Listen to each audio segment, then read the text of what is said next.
Bonjour, on continue notre exploration en terra incognita et je vous avais dit que ce terra incognita, je voulais le mettre un petit peu sous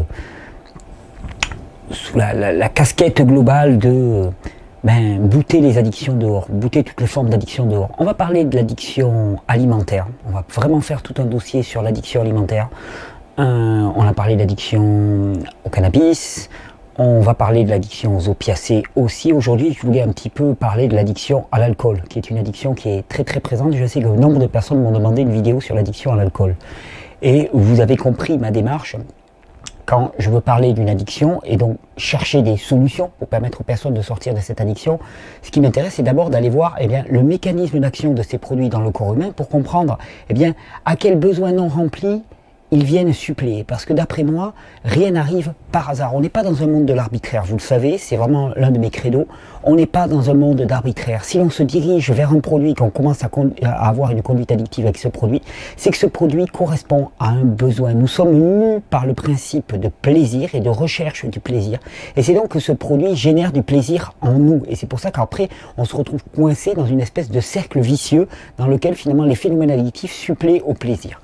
Alors, pour l'alcool, que se passe-t-il quand on consomme de l'alcool? Première des questions.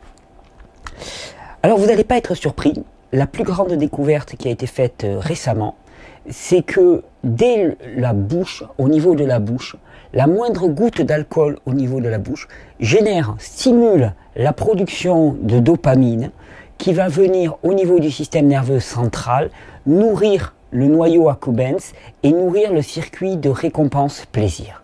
Donc, c'est une des premières actions de l'alcool, c'est-à-dire que dès que la première goutte d'alcool est placée sur la langue, automatiquement le corps sait qu'il y a de l'alcool et il y a un boost de production de dopamine. Et donc, effectivement, quand on parle d'alcool, on va parler de carence globale en dopamine chez les personnes qui ont été portés à consommer de l'alcool.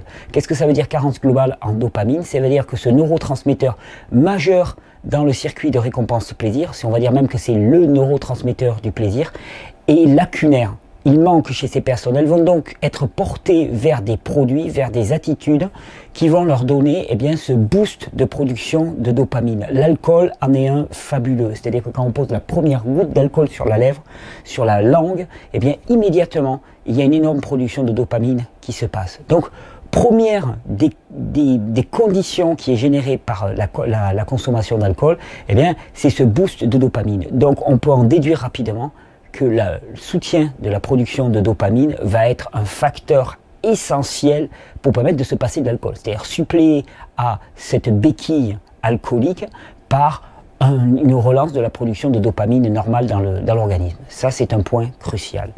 Le second, on voit que l'alcool modifie une fois ingéré, quand il passe dans le sang, donc à deuxième terme, on voit que l'alcool modifie énormément la perméabilité membranaire des neurones, les neurones étant les cellules du système nerveux, et particulièrement, il va aller affecter les récepteurs à 4 neurotransmetteurs, l'acétylcholine, la sérotonine, le GABA et le glutamate. Alors, qu'est-ce que c'est que donc tout ça?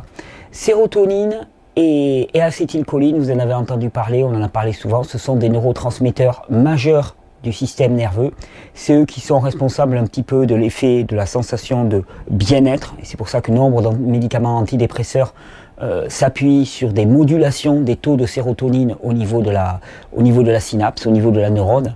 Et donc l'alcool va venir directement influencer non pas la production de ces neurotransmetteurs, mais les récepteurs. Parce que il faut bien comprendre que quand on a deux neurones, quand on a deux cellules du système nerveux, entre ces deux neurones, il n'y a pas un contact direct. Il y a une espèce d'espace qu'on appelle la fente synaptique, dans lequel les neurotransmetteurs, comme la sérotonine ou l'acétylcholine, vont transiter pour ensuite aller se fixer sur des récepteurs spécifiques et amener à une transmission de l'information par le passage de certains ions, de certains minéraux à l'intérieur même de la synapse.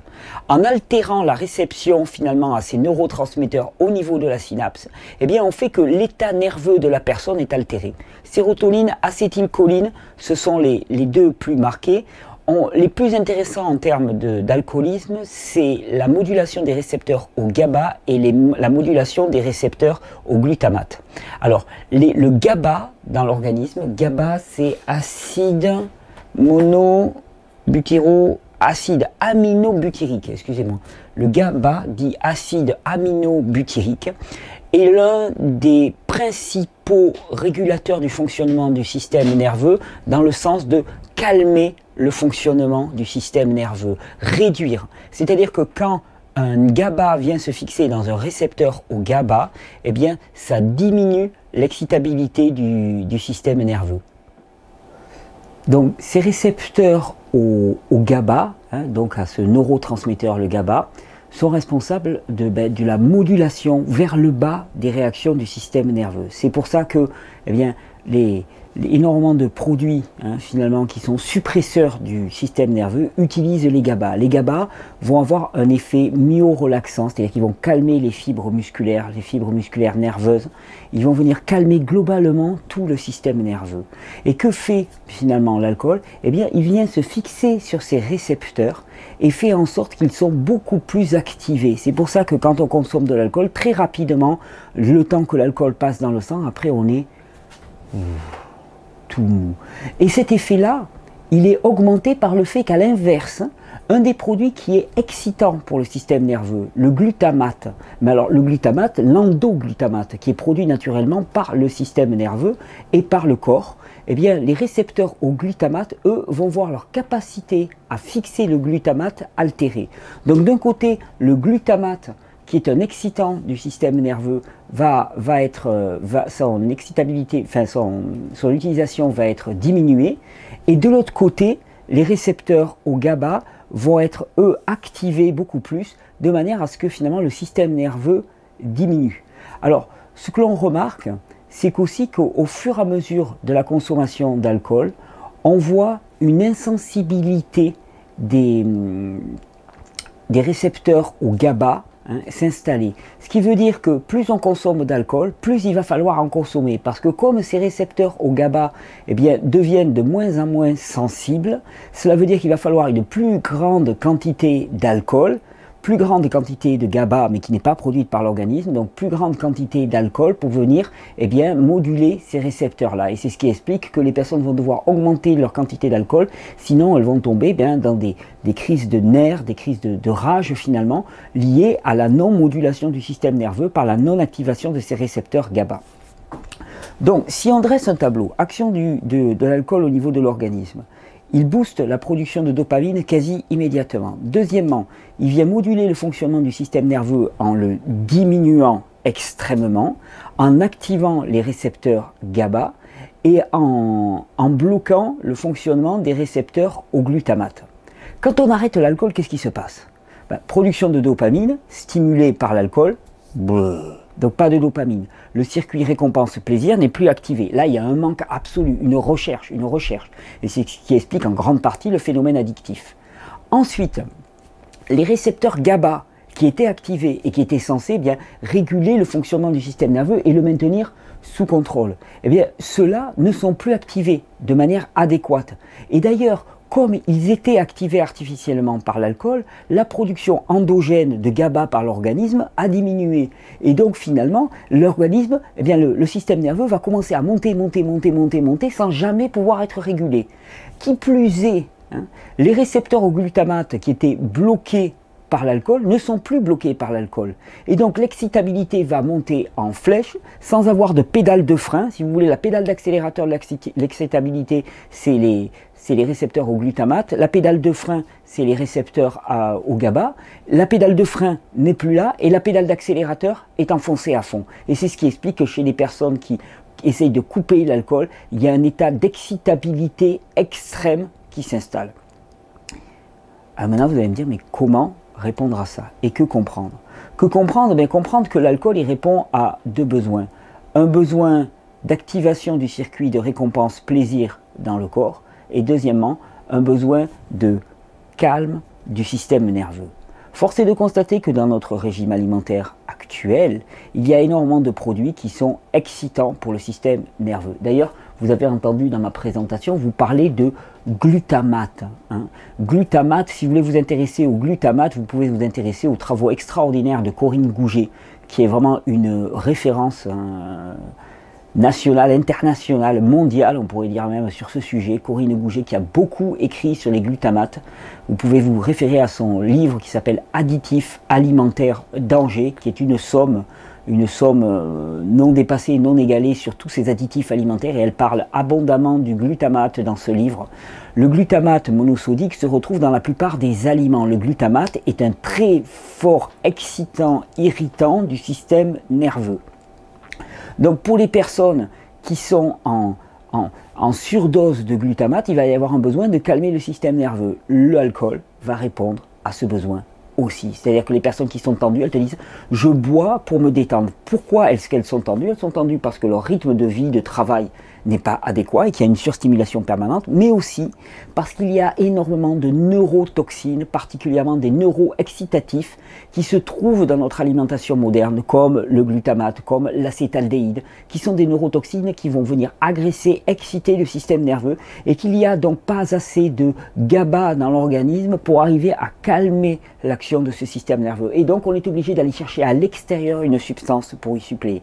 Comprenez bien que rien ne se passe par hasard. Nos addictions, nos pulsions alimentaires sont complètement téléguidées par des besoins souterrains, des besoins de terrain que nous ne percevons pas, mais qui répondent à une finalité. Tout cela n'est pas en vain, n'est pas au hasard, ça correspond réellement à un plan de fonctionnement de l'organisme pour arriver à un fonctionnement tant bien que mal. On coupe l'alcool, plus de dopamine, système nerveux qui monte, et non régulé par le bas. Qu'est-ce qu'il va falloir faire? Activer la production de dopamine et réguler le fonctionnement du système nerveux. C'est les deux axes, on va dire, qu'on va pointer pour répondre à l'addiction alcoolique. Premièrement, diminuer l'excitation du système nerveux.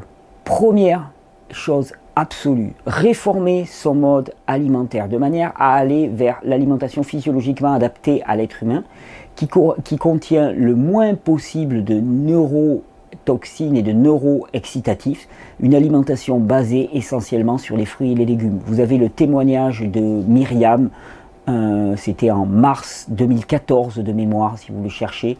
Myriam, alcoolique de très longue date, 30 ans d'alcoolisme, balayée par les jus de légumes. Alors c'est pas pour dire que pour tout le monde ça va se passer aussi facilement que pour Myriam, mais c'est pour donner une piste vraiment essentielle. C'est-à-dire que tant qu'il y aura des glutamates, tant qu'il y aura de l'acétaldéhyde, tant qu'il y aura des neurotoxines dans l'alimentation, l'excitation du système nerveux sera augmentée encore et encore chez des personnes qui sont déjà en manque de régulation potentielle.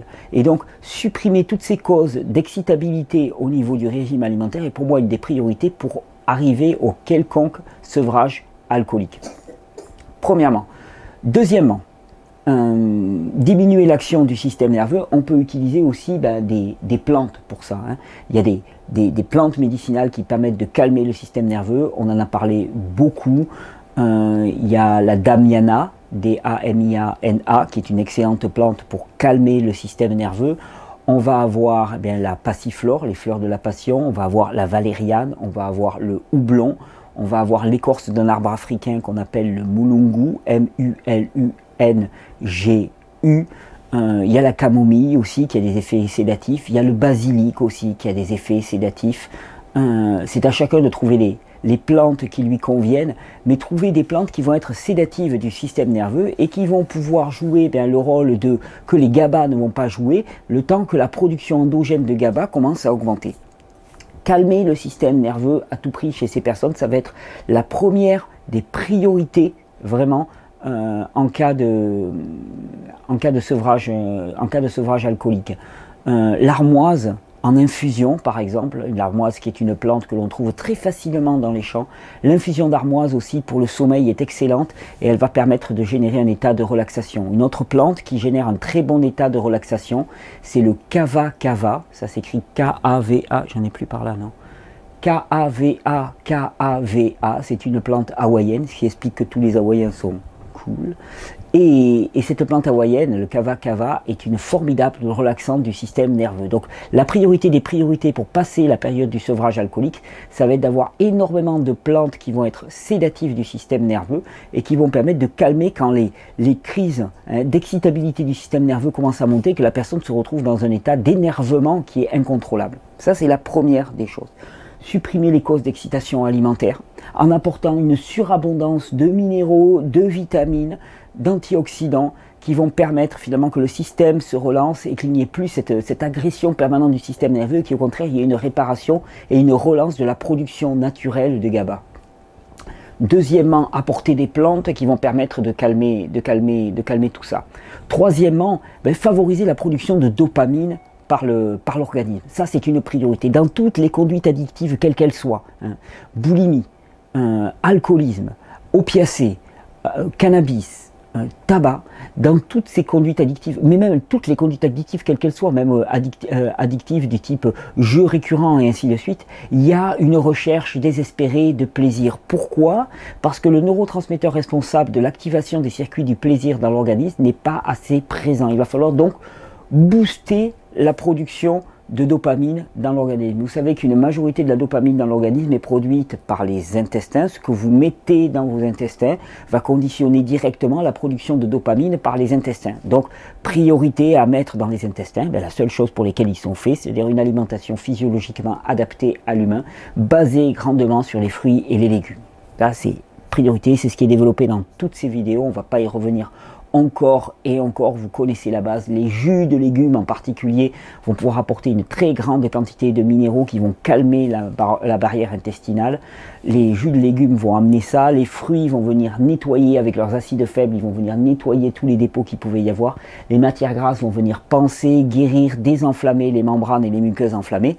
Et avec ce triptyque, vous allez arriver à finalement calmer le niveau d'inflammation et d'excitation de tout l'organisme. Production de dopamine simplement par l'alimentation. Par l'alimentation, on peut aussi aller chercher des aliments qui sont riches dans une enzyme qu'on appelle, pardon, c'est pas une enzyme, c'est une amine qu'on appelle la tyrosine. La tyrosine est un acide aminé qui est précurseur de la dopamine. Et augmenter les quantités de tyrosine peut amener à augmenter la production de dopamine. La tyrosine, on va en trouver dans quoi? Je crois que la nourriture la plus chargée en tyrosine qui existe, c'est la spiruline. Je ne suis pas obligatoirement fanat de la spiruline, mais en termes de quantité de tyrosine, c'est très intéressant. Mais c'est peut-être pas la peine d'aller chercher dans cette source concentrée. La tyrosine, on va en trouver bien sûr, on va vous le dire, dans les produits animaux, mais on en trouve aussi énormément dans les produits végétaux.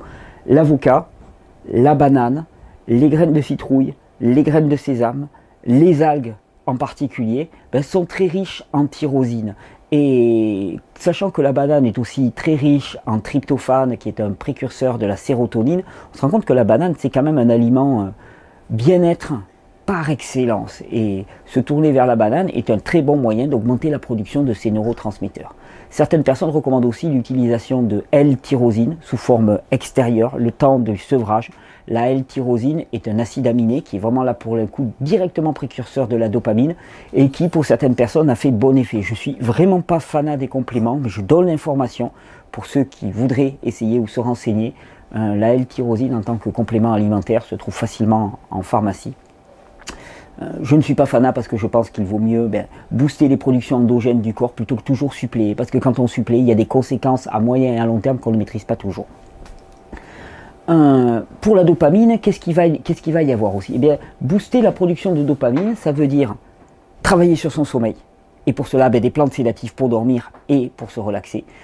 Plantes sédatives et bonnes conditions pour dormir. C'est-à-dire que la production de dopamine va être énormément liée à la quantité et la qualité du sommeil que vous recevez. Donc se coucher assez tôt, en se faisant des bains de pied par exemple au bicarbonate, pour calmer un petit peu tout le système nerveux. Le bain de pied au bicarbonate, c'est très calmant, dans une atmosphère sereine, dans une chambre où il ne fait pas trop chaud, dans laquelle l'air est ventilé, où on peut respirer, ce qui va favoriser l'endormissement. Attention à trop de chaleur dans la chambre, ça empêche de s'endormir. Rappelez-vous que l'endormissement est lié aussi à une forme de ralentissement de la glande thyroïde et du métabolisme. Si la température est trop élevée, la glande thyroïde ne peut pas ralentir son action, elle ne peut pas descendre la température corporelle et à ce moment-là, on se retrouve dans une incapacité à s'endormir.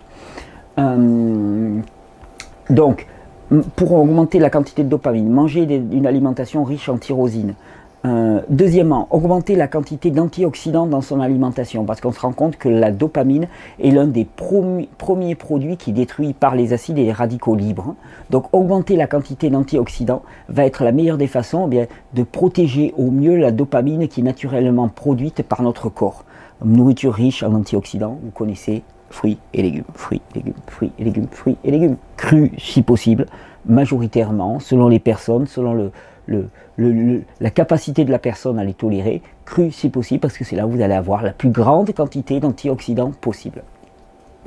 Ensuite, qu'est-ce qu'on va avoir? On va avoir donc le sommeil. Pour booster la production de dopamine aussi, on va avoir par excellence l'exercice physique.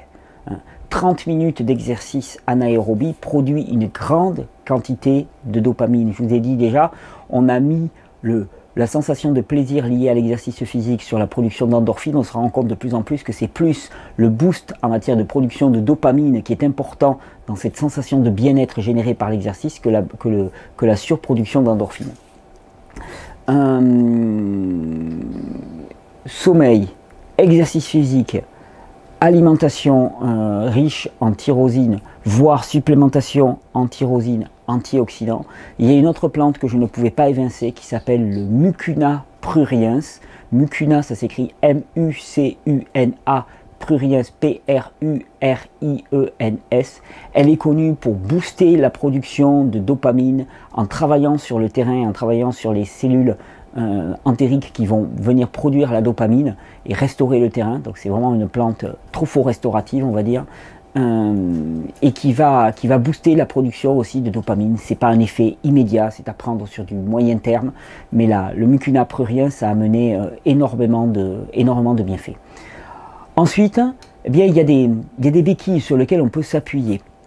Alors, je voulais en parler de quelques-unes. Il y a par exemple un médicament qui est très très connu dans le sevrage alcoolique qu'on appelle le baclofène. Et je ne vais pas me faire que des amis, il y a des gens qui sont fanas du baclofène. Le baclofène, finalement, est un activateur des récepteurs GABA. Le baclofène joue le rôle que jouait l'alcool en diminuant l'excitabilité du système nerveux et en facilitant la sortie de ce passage alcoolique. Le baclofène a énormément d'effets secondaires que nous ne maîtrisons pas encore. Je sais très bien qu'il y a des personnes qui ne jurent que par ça, qui vont me dire que c'est criminel de se passer de cette béquille, et pourtant, je pense qu'avec les plantes médicinales, en utilisant le kava-kava, en utilisant le mulungu, en utilisant la rhodiola, qui est un anxiolytique naturel parfait, en utilisant le Mucuna pruriens, on peut avoir des effets similaires, voire supérieurs au baclofène, tout en n'ayant aucun des effets secondaires du baclofène. Pour les personnes qui consomment du baclofène, je vous conseille de vous intéresser aux effets secondaires qui ne sont pas petits et dont on commence à peine à parler au niveau de la littérature scientifique, et pourtant ils sont très très présents. En termes d'arsenal pour aider à passer la crise de manque, on a aussi 3 plantes qui sont majeures. Ce qu'il faut savoir, c'est que chez les personnes qui consomment énormément d'alcool, il y a souvent des gros problèmes d'hypoglycémie. Quand on renvoie à de l'hypoglycémie, on envoie à de la fatigue surrénalienne, l'incapacité de réguler les quantités de sucre au niveau du sang. Et souvent, des états d'hypoglycémie conduisent à une consommation d'alcool. Parce que l'alcool, c'est du sucre qui va passer directement, c'est du sucre simple qui va donner un coup de fouet à l'organisme. Et donc pour cela, pour réguler ces phénomènes d'hypoglycémie et d'hyperglycémie, il y a une plante qu'on appelle le Gymnema sylvestris. Gymnema, ça s'écrit G-Y-M-N-E-M-A, qui est absolument fabuleuse et qui est connue pour réguler les quantités de sucre dans le sang. De la même manière, il y a une plante qui aide énormément pour le sevrage de toutes les addictions, c'est ce qu'on appelle le kudzu, K-U-D-Z-U, c'est une racine amidonneuse, le kudzu, qui joue une régulation absolument fabuleuse aussi au niveau de pour quitter l'alcool. Une troisième plante que je voulais citer, eh bien c'était le Quercus ilex, Quercus ilex de mémoire, Quercus glandis. Quercus glandis, c'est un chêne, c'est le chêne à gland, et les infusions de Quercus glandis sont connues pour amener une certaine forme d'aversion de l'alcool. Donc pour résumer, vous voulez décrocher de la bouteille, booster la production de dopamine, exercice physique, sommeil, alimentation riche en tyrosine, antioxydants au maximum, mucuna pruriens. Ça, c'est le programme d'attaque pour produire plus de dopamine. Reforme complète du régime alimentaire de manière à diminuer de façon drastique tous les excitants et les neurotoxines, c'est-à-dire suppression des neurotoxines comme le gluten, comme tous les produits contenant du glutamate, comme tous les produits transformés contenant énormément d'additifs alimentaires qui sont des neurotoxines et des neuroexcitatifs majeurs. Je vous laisse vous référer au livre de Corinne Gouget sur les additifs alimentaires pour voir un petit peu la liste des produits et revenir aux aliments pour lesquels nous sommes faits, qui contiennent la plus grande quantité possible d'antioxydants, c'est-à-dire les fruits et les légumes. Augmenter la part de plantes qui vont être sédatives et calmantes pour le système nerveux. On a cité la fleur de la passion, passiflore, on a cité valériane, on a cité houblon, on a cité moulungu, on a cité damiana, on a cité armoise, on a cité kava kava, hein, qui sont des plantes. Vous pouvez tout mélanger, vous pouvez tout prendre pour voir laquelle va avoir l'action la plus favorable. Il y a une plante aussi qui joue très très bien, particulièrement pour l'endormissement, c'est une plante qu'on appelle l'ashwagandha, qui est une plante indienne, A-S-H-W-A-G-A-N-D-A. L'ashwagandha est une plante aussi qui, prise le soir, permet de bien calmer le système nerveux. D'autres plantes vont être des grandes aides, comme la rhodiola, plutôt prise le matin, R-H-O-D-I-O-L-A,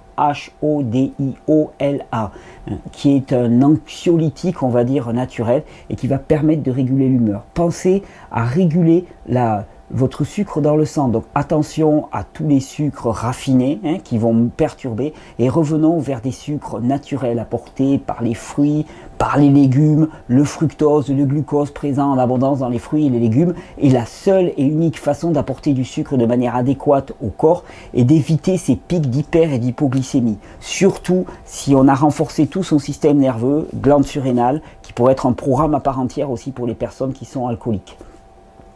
Utilisation du Gymnema sylvestris pour cela, utilisation aussi du kudzu pour favoriser la sortie de l'addiction, et je vous encourage à aller faire des recherches sur internet par rapport au kudzu, et utilisation du Quercus glandis, donc du chêne à gland, pour générer une forme d'aversion à l'alcool, littéralement. Chez certaines personnes, ça conduit vraiment à une aversion totale par rapport à l'alcool. Vous avez compris, de toute façon, pour tous ces phénomènes d'addiction, la problématique est la même. Des conditions extérieures inadéquates font que le circuit de récompense plaisir, qui, qu'on le veuille ou non, on veut se penser comme complètement affranchi de notre corps, alors que nous sommes conditionnés, nous sommes contraints par ce corps, parce qu'il n'y a pas de pensée qui ne soit pas biologiquement inscrite dans les cellules et le fonctionnement cellulaire. Et donc ces circuits de récompense plaisir activés par la dopamine sont essentiels pour que nous fonctionnons de manière adéquate. Sinon, ce plaisir, on va aller le rechercher désespérément à l'extérieur, par tout un tas de conduites qui seront des conduites qui seront inadéquates. Donc booster la production de dopamine en nettoyant son écosystème intestinal, en régulant le fonctionnement de son microbiote, en apportant des aliments antioxydants qui vont booster la production de dopamine, au premier rang desquels par exemple la banane, les graines de sésame, les graines de citrouille, voire la spiruline, les algues, l'avocat sont des excellents aliments très riches en tyrosine. Pratiquer de l'exercice physique avant tout, fonction normale du corps humain, pas besoin d'en faire des tonnes, simplement aller marcher de façon un peu vive, en plein air, respirer, brasser, ça c'est la meilleure des façons d'aider aussi à décrocher. Utilisation des plantes qui vont être des formidables béquilles non addictives pour nous permettre de sortir de l'alcool. Et enfin, répondre aux besoins physiologiques du corps de manière adéquate. Non pas en étant poussé par un besoin irrépressible vers un produit qui va aussi nous détruire, mais en étant responsable de la fourniture à notre être de ce dont il a besoin au quotidien. C'est-à-dire une alimentation adaptée, un air adapté, des conditions de vie, c'est-à-dire au niveau travail, relationnel, implication dans la société qui soit adaptée. Et je pense que c'est aussi une forme exceptionnelle de régulation et de stimulation du fonctionnement du système récompense-plaisir. Que l'investissement personnel, l'implication personnelle, et je cite pour ça l'exemple par exemple de Myriam dont je vous citais la vidéo précédemment, qui avait décroché de l'alcool au bout de 30 ans d'alcoolisme dur, décroché de l'alcool avec des jus. Qu'est-ce qu'elle a fait immédiatement? Elle s'est lancée dans une immense opération qui s'appelle Donne la banane. Donne la banane, Myriam, on en a reparlé dans La Clameur, dans le journal La Clameur, il y a 2 numéros. Donne la banane, c'est-à-dire qu'elle est allée au-devant des gens pour offrir des bananes dans les rues aux personnes qui étaient sans domicile fixe, qui n'avaient pas grand-chose à manger, pour arrêter de leur donner des nourritures inadéquates. Cette implication, ce déchaînement du cœur, ce déchirement du cœur, c'est aussi la meilleure des façons de se sortir de ce carcan finalement de pesanteur, de lourdeur et de manque de stimulation du système récompense-plaisir. Parce que nous sommes indexés sur l'amour, sur le don, sur la charité et sur le soin à autrui. Et quand nous le faisons, eh bien, ça induit automatiquement la production de dopamine à l'échelle du corps tout entier. Alors c'est le temps. C'est pas parce que c'est Noël que c'est le temps parce que c'est le temps pour tous, parce que c'est physiologiquement bon d'aller au-devant des autres. Bonne régénération. Je souhaite à tous ceux qui sont encore esclaves, prisonniers de la bouteille, de trouver la motivation de franchir le mur et de transformer finalement ce qui est un enfermement en quelque chose qui est une expansion vers les autres, une expansion vers l'autre, une expansion aussi pour découvrir la vraie dimension de la vie et la vraie dimension de la stimulation de ces circuits de récompense plaisir. Bonne régénération à tous.